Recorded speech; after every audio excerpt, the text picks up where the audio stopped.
চল পড়তে বসবি, চল। পড়তে বসবি না? কেন?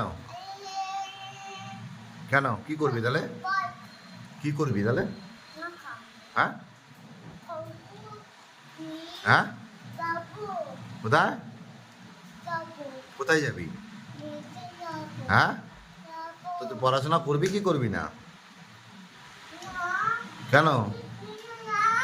কি কি করবি তাহলে? কাজ করবি? কারখানায় যাবি? ঠিক আছে, কালকে থেকে বাবার সাথে কারখানায় অফিসে যাবি, ঠিক আছে? কাজ করবি তো? হ্যাঁ, কি কাজ করবি তাহলে? হ্যাঁ, পার্ক? পার্কে গিয়ে আবার কাজ করে নাকি কেউ? অফিসে গিয়ে কাজ করতে হয়। হ্যাঁ হ্যাঁ, কোথায় যাবি? দাদা? তা পড়াশোনা করবি না, শুধু এদিক ওদিক ঘুরে বেড়াবি? হ্যাঁ, কিরে, শুধু এদিক ওদিক ঘুরে বেড়াবি, পড়াশোনা করবি না?